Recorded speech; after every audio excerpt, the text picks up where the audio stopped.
This is the Louie Tee Network.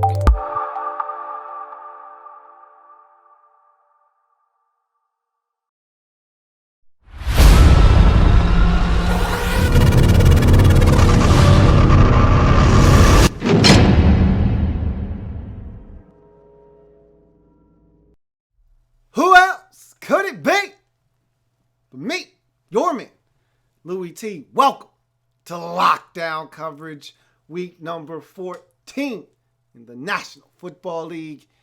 New York Jets at the San Francisco 49ers. Not the most desirable game in week number 14, but actually turned out to be a pretty competitive game. Overtime, Jets pulling it out in the extra frame.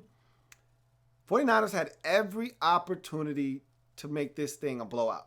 And the Jets came out flat just like they did on Monday night when they were throttled by the Colts. And this game had every opportunity to be similar to that game in terms of the outcome. But some mistakes by the 49ers allowed the door to stay slightly ajar. And then the Jets finally kicked the door open, walked through, and got the W. And this is another example of why the 49ers are currently on a 12-game losing streak. They don't know how to finish. We're going to talk about this game here in its entirety in a second. First, if you haven't already done so, subscribe to the Louie Tee Network for more great content in 2016 and beyond. We're changing the game. Want you to help us do that by simply hitting that red subscribe button on YouTube and becoming a member of the Louie Tee Network. Also, I'm on Twitter. @InTheLabRoom is the Twitter handle. Go ahead and follow me on Twitter. And I'm also on Facebook. In the Lab Room is the Facebook page. Go ahead and give me that thumbs up. So, all of my social media platforms right above in that center console, scrolling across the screen so you can't miss them. Go ahead, handle your business.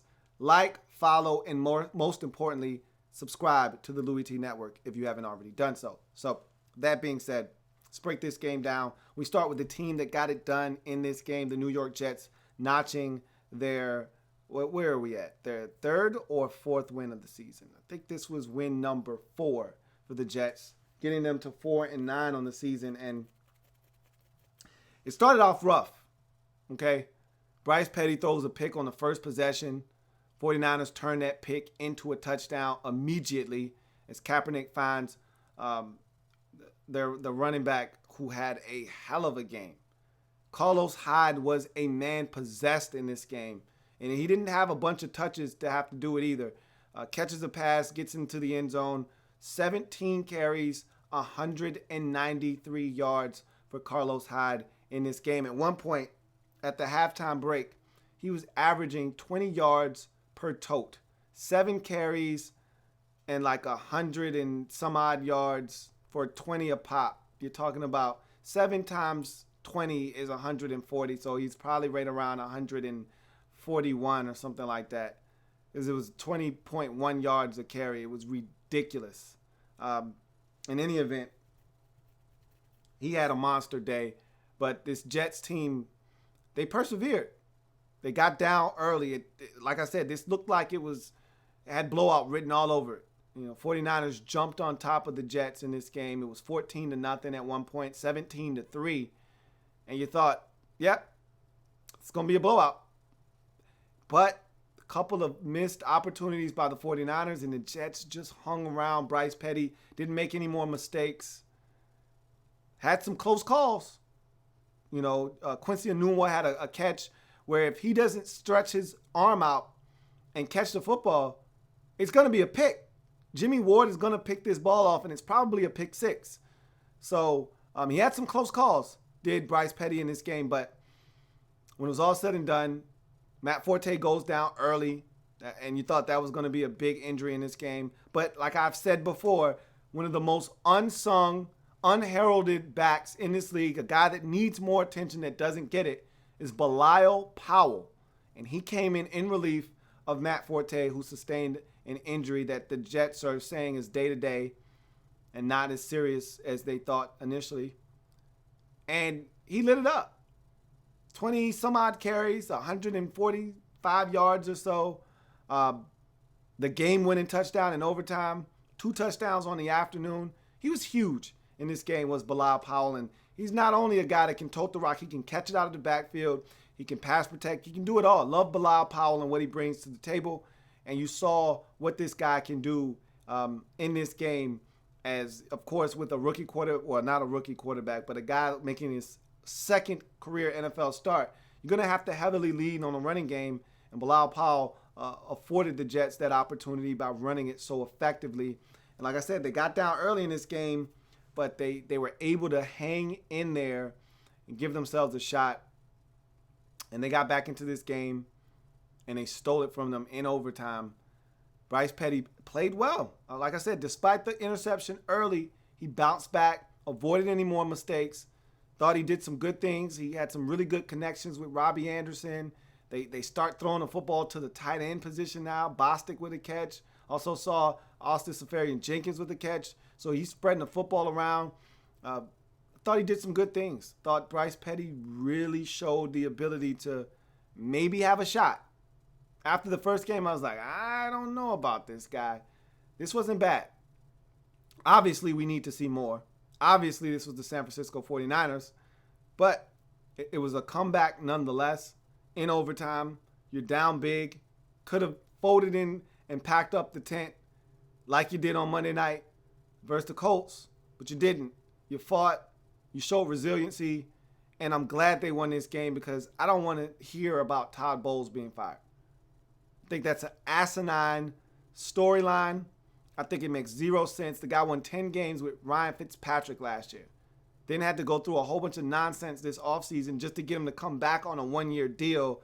And the whole thing you're dealing with injuries this year. It's just not the same roster that it was last year. And this team is struggling. Don't try to put all of that on Todd Bowles. So, no, this team hasn't quit. This proves it. Because they had a chance to quit in this game. But they didn't. They were down 14-0. Should have been 20-0. But it wasn't. And they didn't quit. And they came back and won this game in overtime. So, glad they did for Todd Bowles. Let's go to the 49ers in this game. Really disappointed in the inability to hold on to this W. Look, you're up 14-0. This game had blowout written all over it. I mean, seriously. The first 5 possessions should have all resulted in points. Every single one of them. It was dominant early. Colin Kaepernick seemed like he couldn't miss. Carlos Hyde was on a tear. Everything was going the way you wanted it to go on the first 5 possessions of the game. You should have been up 27 or 23 or 31-0 after those first 5 possessions. But instead, you miss out on 1 possession, get nothing out of it, and you miss 2 field goals. And Phil DeBoot normally is reliable. Surprised he missed 2. They said he's never had a game where he's missed more than 2 field goals. Wow. Those were 2 big, huge misses. Because it not only gave the Jets hope, but it gave them field position as well. Took points off the scoreboard. Came back to haunt you in a game that you lose in overtime. If he makes 1 of those field goals, you probably win the game. So that was frustrating in itself. But, okay, so he misses. Don't let the Jets come back. Don't let them score a touchdown. Don't let them get the 2-point conversion. Don't let them get a field goal late to tie it up. Don't let them stop you on 4th and 1 when Carlos Hyde has 17 carries for 193 yards. Don't let them stop you on 4th and 1. Pick up the damn yard. You didn't. Turn it over in overtime and then give up more rushing yards, which is what you've done all season as one of the worst rush defenses in the league. You let Bilal Powell run them down the field. You let Bryce Petty scramble out to his left, stop, plant, and throw back across his body to Robbie Anderson for a big gain, which sets up Bilal Powell's game-winning touchdown run. That's what bad teams do. You miss opportunities, and then you compound things by giving it up on the defensive side of the football. Sucks when you've lost 12 in a row. But that's how you lose 12 in a row. And so, boy, was that disappointing. Because I know they just want to win a game. And if you can't beat the Jets at home, I've said this already. Said it about the Browns. I'm saying it about this 49ers team, if you can't beat the Jets at home, you're not going to win many games this season. And by the looks of it, I think the 49ers are done winning games this season. They don't look very interested in winning another game. Because if they were, they would have won this game. Browns don't look very interested in winning this a game this season. If they were, they would have beat the Jets. They were up 20-7 at home versus the Jets. Blew that lead. Same thing you could say about yourself. You were up 17-3. Blew that lead. If you can't beat the Jets at home, you don't plan on winning many more games this season. So that's rough. Carlos Hyde was a stud. Boy, they need more talent on this football team. I'll tell you what, it was good to see DeForest Buckner get 2 sacks in this game. Get after the quarterback a little bit. That was nice to see. But, boy, they need more talent. 49ers are very deficient, especially on offense. It is tough to watch. Quentin Patton did some good things, but Jeremy Curley week in, week out can't be your best receiver. That's not allowed. And that's what the 49ers have going on each and every single week. Let's get to some of your comments. Panthers fan 25 says, does either team retain their head coach and QB? Chip Kelly isn't going anywhere. I think he'll at least get another year in San Francisco. I'd like to see Colin Kaepernick come back, but he's got an option, a player option. And I've heard, and this doesn't make it true, but I've heard that he's going to opt out of his contract. Why? I don't know, because who's going to pay you the kind of money the 49ers are going to be on the hook for next year?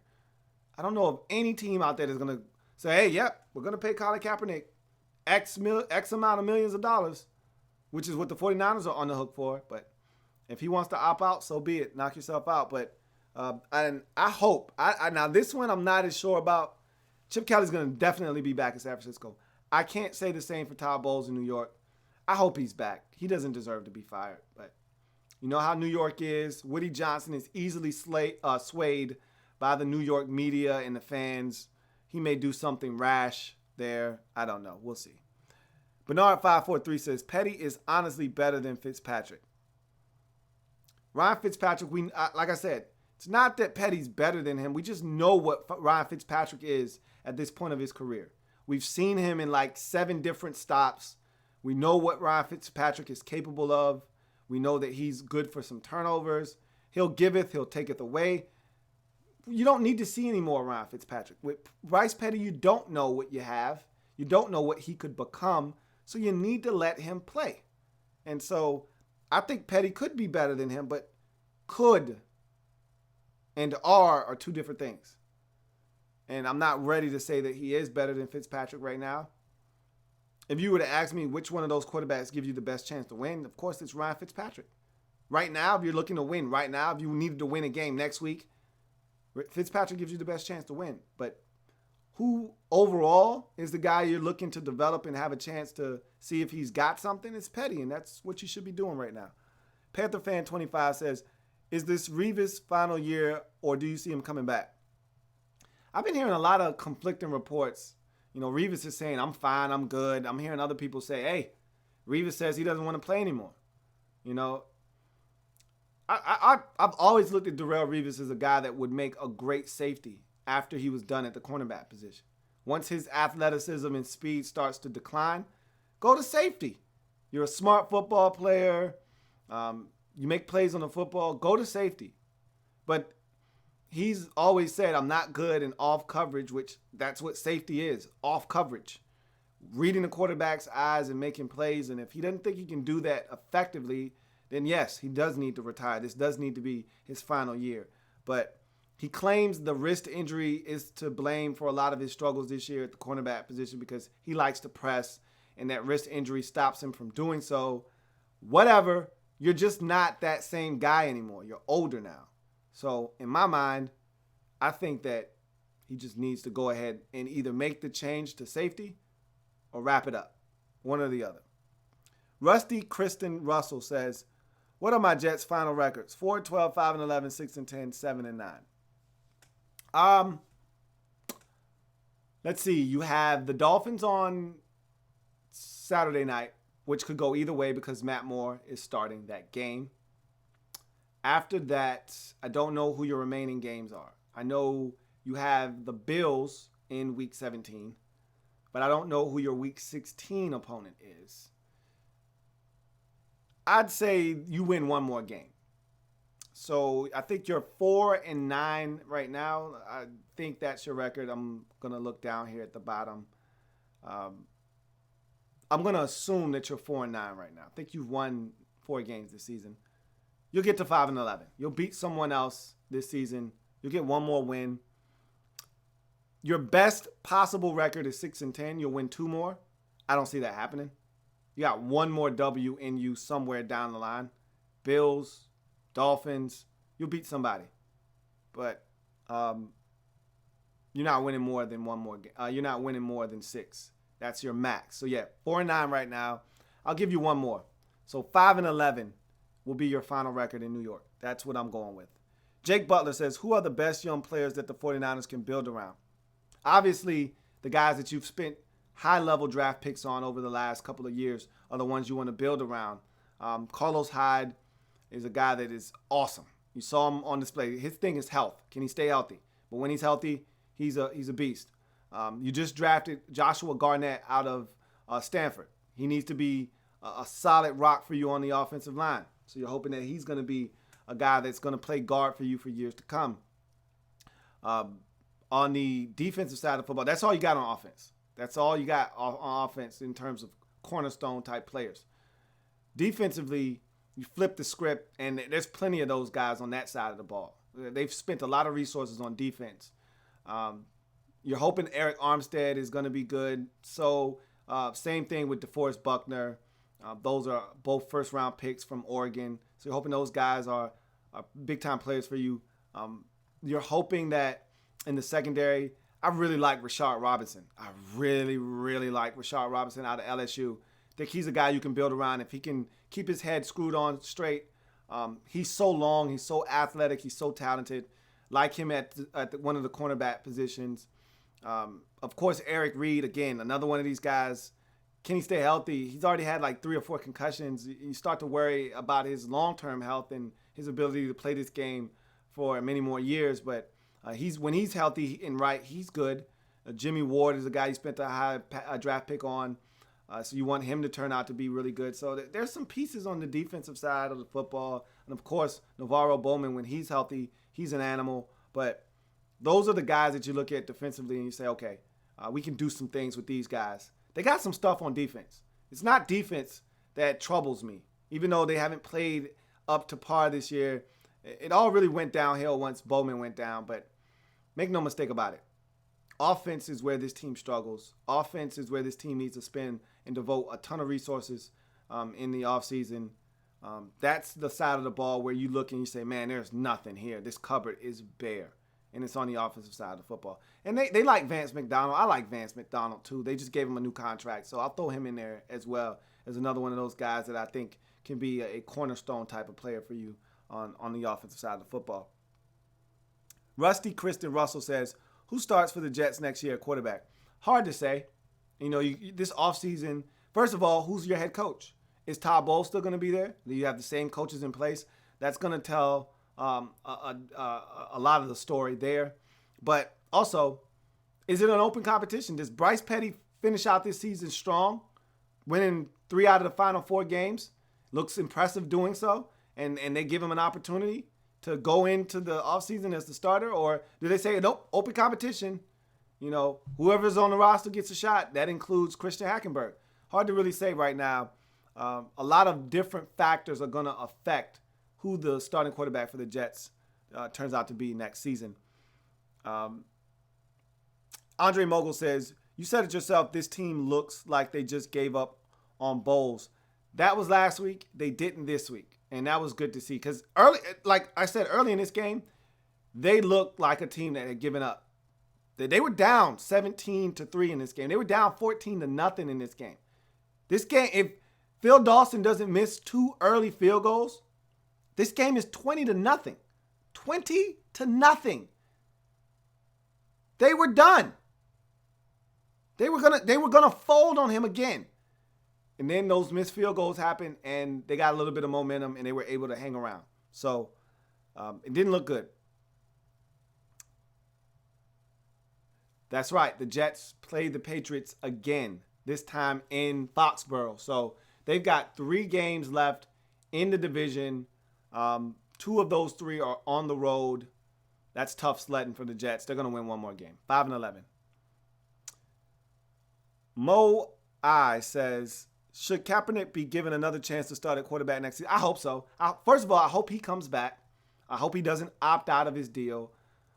And I hope Chip Kelly is there. And if he is, Kaepernick needs to be given another season in San Francisco. I think off season under Chip Kelly to fully grasp the playbook, get some more talent out there.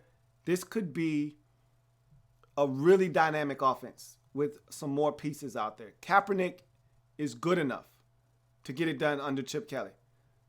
So I hope that that's the case. Rusty Kristen Russell says, 5-11, come on. We beat Bill in week 2, 6-10 sounds right to me, LOL. I can't see you beating the Bills. I can see you beating the Bills. You might beat the Dolphins. I told you 6-10 is as best you can do. You could win 2 more games. I see 5-11. I see you getting 1 more. I don't see you beating the Dolphins. I think you could beat the Bills. I don't see you beating the Patriots. So there you have it. 5-11 sounds right to me. But we'll see. We'll see what happens. Maybe you'll get 2 more and you'll get to 6-10. We'll see. But in any event, that's going to do it. I think that's my final comment. And it is. So Jets get it done in overtime. 23-17. Valiant effort by the Jets. Again, they could have quit in this game. They were down big early. Bryce Petty throws an interception on the first possession of the game. It could have went downhill early for them. They stuck to what you want to see from your football team. They stuck to the principles of competing, which is something they failed to do on Monday night versus the Indianapolis Colts.